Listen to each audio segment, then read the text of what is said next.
July August হত্যা মামলায় ওবায়দুল কাদের, বাহাউদ্দিন নাসিম সহ 7 জনের বিরুদ্ধে ট্রাইব্যুনালে আনুষ্ঠানিক অভিযোগ দাখিল করেছেন প্রসিকিউশন। সকালে আন্তর্জাতিক অপরাধ ট্রাইব্যুনাল 2-এ অভিযোগ দাখিল করা হয়। বাকি আসামিরা হলেন সাবেক প্রতিমন্ত্রী মোহাম্মদ আলী আরাফাত, যুবলীগ সভাপতি শেখ ফজলে শামস পরশ, সাধারণ সম্পাদক মাইনুল হোসেন খান নিখিল, ছাত্রলীগ সভাপতি সাদ্দাম হোসেন ও সাধারণ সম্পাদক ওয়ালি আসিফ ইনান। তাদের বিরুদ্ধে জুলাই আগস্টের আন্দোলন দল ও সাংগঠনিকভাবে হত্যাযজ্ঞের উস্কানি পরিকল্পনা প্রচারণার অভিযোগ আনা হয়েছে। এদিকে জেআইসি সেলে গুমের মামলায় শেখ হাসিনা সহ 13 জনের বিচার শুরু হবে কিনা জানা যাবে আজ। ট্রাইব্যুনাল 1-এ তাদের বিরুদ্ধে অভিযোগ গঠনের আদেশের দিন ধার্য রয়েছে। গত 7 ডিসেম্বর বিচার শুরুর আবেদন জানিয়ে শুনানি শেষ করে প্রসিকিউশন।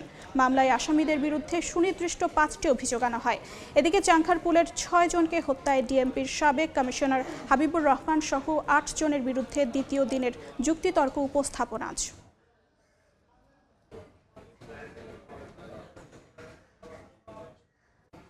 এই মুহূর্তে আন্তর্জাতিক অপরাধ ট্রাইব্যুনালে আছেন সহকর্মী আফজাল হোসেন, সরাসরি যাচ্ছি তার কাছে। ওবায়দুল কাদের সহ যে 7 জনের বিরুদ্ধে আনুষ্ঠানিক অভিযোগপত্র আজকে ট্রাইব্যুনালে দাখিল করা হয়েছে, প্রসিকিউশন সেটি দাখিল করেছে এবং তারই উপরই এখন শুনানি চলছে। আদালত অভিযোগটি আমলে নেবেন কি নেবেন না সে বিষয়ে শুনানি চলছে। কিছুক্ষণের মধ্যে হয়তো আমরা আদালতের সিদ্ধান্তটি জানতে পারবো। মামলার প্রসিডিং হচ্ছে যে অভিযোগ আমলে নেওয়ার পরে আদালত যদি বা ট্রাইব্যুনাল যদি মনে করেন যে অভিযোগ আমলে নেওয়ার মতো আনুষ্ঠানিক অভিযোগে উপাদান রয়েছে, তখন ট্রাইব্যুনাল সেটি আমলে নেবেন এবং আমলে নেওয়ার পরে আসামিদের বিরুদ্ধে গ্রেফতারি পরোয়ানা জারি করবেন।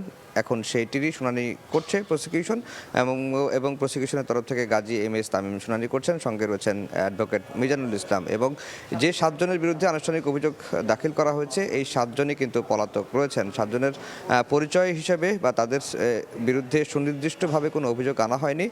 জুলাই আগস্টের আন্দোলন চলাকালে আওয়ামী লীগ এবং তার অঙ্গ সহযোগী সংগঠন যেমন যুবলীগ এবং ছাত্রলীগ তারা যে হত্যাযজ্ঞে চালিয়েছে বা হত্যাযজ্ঞে উস্কানি প্ররোচনা দিয়েছে, সকল দায়ভার এই ওবায়দুল কাদের, বাহাউদ্দিন নাসিম তিনি আওয়ামী লীগের যুগ্ম সাধারণ সম্পাদক এবং মোহাম্মদ আলী আরাফাত তিনি তথ্য প্রতিমন্ত্রী ছিলেন এবং একই সঙ্গে যুবলীগের সভাপতি শেখ ফজলে শামস পরশ, তারপরে হচ্ছে যুবলীগের সেক্রেটারি মাইনুল ইসলাম খান নিখিল এবং ছাত্রলীগের সভাপতি সাদ্দাম এবং সেক্রেটারি ইনান।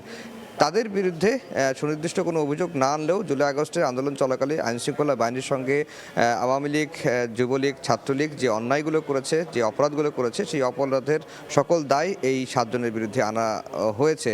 আর আজকে আন্তর্জাতিক অপরাধ ট্রাইব্যুনালের 1-এ আরেকটি মামলার আদেশের দিন ধার্য রয়েছে। সেটি হচ্ছে যে জয়েন্ট ইন্টারোগেশন সেল ডিজিএফআই নিয়ন্ত্রণাধীন জেআইসি সেলে নিয়ে গিয়ে 26 জনকে গুম করা, নির্যাতন করা, যদিও তারা পরবর্তীতে ফেরত আসেন, তারা জীবিত আছেন এবং তাদের অভিযোগের প্রেক্ষিতেই এর মধ্যে 11 জন সাবেক বর্তমান সেনা কর্মকর্তা এবং শেখ হাসিনা এবং তার নিরাপত্তা উপদেষ্টা তারেক আহমেদ সিদ্দিকীর বিচার শুরু হবে কিনা সেই বিষয়ে আদেশ দেবেন আজকে ট্রাইব্যুনাল। এবং এই মামলায় 3 জন সেনা কর্মকর্তা গ্রেফতার রয়েছেন, তাদেরকে ট্রাইব্যুনালে আনা হয়েছে। হয়তো কিছুক্ষণের মধ্যেই এই মামলারও অভিযোগ গঠন করা হবে কিনা সে বিষয়ে আদেশ দেবেন আন্তর্জাতিক অপরাধ ট্রাইব্যুনাল। এই ছিল মূলত ট্রাইব্যুনাল থেকে আমার কাছে সবশেষ খবর। যুক্ত ছিলাম আন্তর্জাতিক অপরাধ ট্রাইব্যুনালে।